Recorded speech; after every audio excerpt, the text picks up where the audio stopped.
Hey, it's Carla, and it's Friday, and I'm popping in here. I was thinking today about just how my day was going in my morning. We're about to celebrate a big weekend around here. Ben, my partner, has a big birthday, and it'll be 2 years in November since his cancer diagnosis, and we're all going to run a 5K on Sunday for the Lung Cancer Initiative. And so many people are coming in town. It's so great. Hello, if you come on in, pop in, say hi. If you're like, what the heck is Distilling Self-Care? Post any questions below. If you already know what that is and you have tips, put them below as well. I'm curious. But it's been just such a full week, and people started coming in last night and more today, and kids are still in school, and we're getting ready for a party tonight and more festivities tomorrow with rest built in, and Sunday is the 5K. So this morning I woke up kind of feeling in my body like, wow. I could feel, for me, when sort of life gets full, I can feel kind of tension, contraction in my body. And so I love my morning practices, and here's the thing. Like when life hits the fan, or whether that's for a day or an event, or it's just like you're in a life transition that feels really big, you got to figure out what works for you. And this is something when I was actually doing my yoga teacher training I started because everybody was getting this out. They were talking about their hour in the morning of practice, and I thought, what the heck? I got a kid who can't get to sleep at night, and I got another one who wakes up at 4:15 in the morning. And I had to figure out what was my yoga practice going to look like for me. And the same when I began to up-level my practice and look at Ayurveda, the sister science to yoga, and how to use this ancient wisdom to harness vibrant energy, to get deep rest, and just to really live life. Ayurveda is the knowledge of life, and it's about living well. I just began to get really curious there as well. So this morning, I just thought I'd share a little bit. I got up, and I'm always in the question. So when you wake up and you feel maybe like you have this morning routine that you love, and you realize it's not going to be able to move through, be with it. Allow it all to be, and breathe big, right? That's the first thing I do in the morning, is just really breathe big, and I ask questions, and it might be like, what can I choose to really be me today? What can I choose to nourish me so I can show up for everyone and all that is happening today? And then I move from there, and I continue to be in the question. For me, I get up and I actually hydrate, because hydrating in the morning can just flush things through. And then I love to typically move my body first somehow. But also, if I find that my mind is really racing, I might get real curious about that, and maybe I need to just sit for a few minutes. And this is where people kind of start to overwhelm and think, oh my gosh, I'm supposed to move and sit and meditate and do all these things in the morning. No, you get to choose what works for you. And when we have some practices in play, the distillation process is really distilling it down to, instead of I don't have time for this today, it's distilling it and saying, okay, what is the most important piece that I might need today, and step into that. And what I've noticed again and again is a couple things in my own pattern, which I've worked really hard to shift, and that I see happening with clients a lot, is that they begin to develop change in their habits. In particular, we're talking about morning habits. And they start to create this morning rhythm that they love, and then something happens. And they feel like it throws everything out of balance. Well, what if it doesn't have to throw everything out of balance? What if you can get really curious about what is the one thing I can pull in today that will nourish me now? And then be curious about the rest of your day. Where and how do you get to show up? Where could you move your body in the day? Little increments here and there, getting breath. I was on the way to the airport to get some family this morning, and I was just doing deep breathing. It felt great. So by the time I'm there, tension is out of my shoulders, and I'm feeling better. Everybody came here. We kind of made a little brunch and moved around and had fun, and both sides of the family in, and then everybody's kind of moving off to their own little parts right now. And then again, I had this urge to go do. Instead, I was like, nope, I'm gonna be. And so I just set my timer for a few minutes and sat with breath. And that is the distillation process. So sometimes we feel like we have to do it a certain way. And this comes from many things. Either we bought that things have to look a certain way, or we were told this is the best way to do this certain thing. And the truth is, the shoulds and the have tos never really create the most for you. You have to choose from heart and soul and inner wisdom. Like I always say, like when you lean in and you light up, that's usually what's going to create the most for you. And also, like, to get really curious, like what is really required right now? Because if we let go of it all, then we're probably not going to feel like, first of all, it's usually harder to come back into a practice, right? And then the next day it might be easier to let it go, and the next day after that. But also, why do we do self-care? We do it so that we can feel good, like in our bodies, in our souls, you know, feeling present and feeling like we have more energy to greet the day. And if we don't do that, then, you know, for example, if I didn't do any of that this morning, chances are I would be feeling pretty crappy, and I would not be able to show up for the people that I love and I'm so thrilled to meet and greet today. So that's why I do it. And a couple other distillation pieces, like for me, I'll just share it. Like I have a little mini trampoline outside, and so movement, if you are a runner or you like to go to the gym or whatever and you can't, having a little mini rebounder around can be so incredibly fun.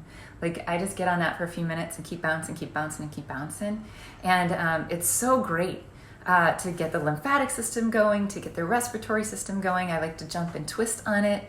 And also, like for women, it's great for, there's ways that we can just engage the pelvic floor muscles and deep core muscles. And so you can get a nice little workout in a very short amount of time. And the other thing, if you've been around here, you've heard me talk again and again and again about the self-massage with oil from this ancient tradition of Ayurveda. And it is for me like my blankie. It's like putting a blanket on. And I knew this morning I wasn't going to shower because I was probably going to sweat a little bit later and then hop in the shower.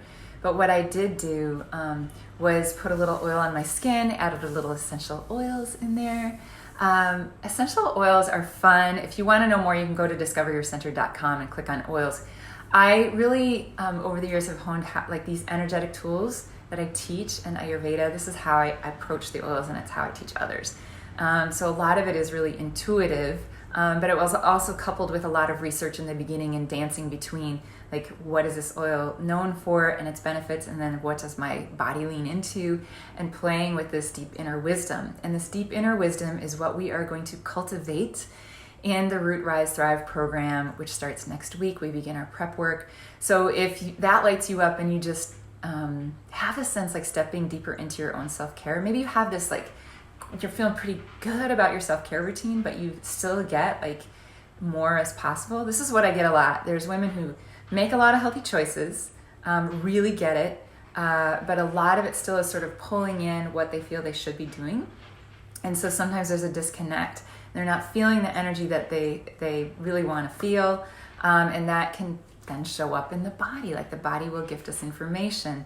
And so however that is for you, sometimes a lot of people who come are really smart, savvy, they're successful in so many parts of their life, and they know the health thing, like, and they're making a lot of healthy choices and wondering, like, why don't I feel very healthy? And we can really tap into more of receiving than doing when it comes to self-care and healthcare and self-healing. And that is really about falling back into the rhythms of nature, because you are nature and nature is you. And there's also this like creative pulse. I always say that creative pulse that created you and me and all things. Like when we are willing to tap into that as part of how we're going to show up in the day and how we're going to nurture body, spirit, mind, emotions, energy, all of it, it gets to be so much easier than we think it is. And we get to realize what is true for us and where the whole distillation process could begin and what's going to create the most.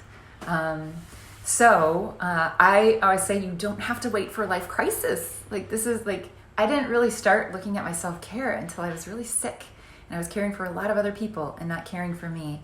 And there was sort of this point of saying, never again, you know, and I stepped into a real deep dive. For me, it was 7 months. This is 12 weeks.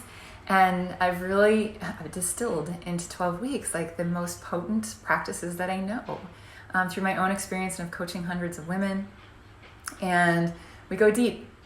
And we do it again and again and again, and we look at how do we make this easier, how do we make it fun, how do we put some systems in place, some habits in place to replace maybe the habits that are kind of hidden or automatic and that really aren't serving us. So we begin to step into this transformation and harness deep energy, get a great night's sleep.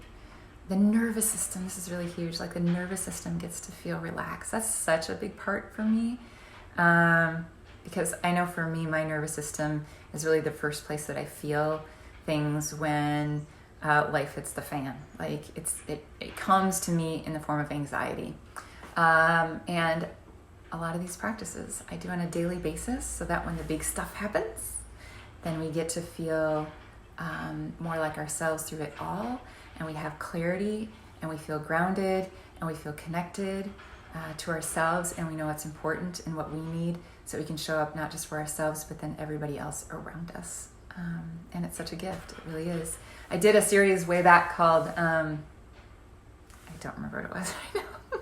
Right after Ben's diagnosis, Falling Apart or Coming Together, and it was something like that. And it was really about that moment of just receiving this diagnosis, and that sucked, that was hard, and how instead of the spiral downward, which I had experienced in so many different life disruptions in the past prior to stepping into self-care, like this time it came around and I was like, wow, I have these tools. And it wasn't a spiral downward, it was just sort of a embracing of all that is, an allowance to really step into what is true for me in this moment, and how do I want to show up, and what do I need to put in place to care for me so I can then hold the space for everybody else in my family. And yeah, I really am passionate about self-care, if you haven't noticed, because it has radically transformed my life. I feel younger, I feel stronger, I feel more healthy. I'm amazed sometimes at how calm in my nervous system I do feel. And it was really interesting, like, if you've ever had any anxiousness or anxiety, sometimes you don't know what that's like until it's actually gone.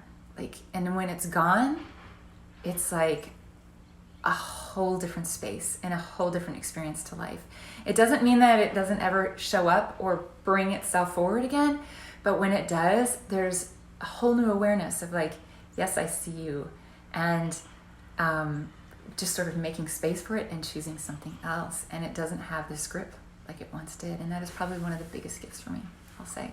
So funny, that's twice now. I didn't know that people could call in when you're doing a Facebook Live. I'm learning. Anyway, go out into the world, be you, nurture you. If you'd like some support on your self-care journey, click the Root, Rise, Thrive link below. Reach out to me. I also do one-on-one. Okay, clearly I have to go because someone's reaching. Anyway, I'm very grateful for you. I'm so excited about this whole weekend coming up and everyone. And have a beautiful weekend. Thanks for being here.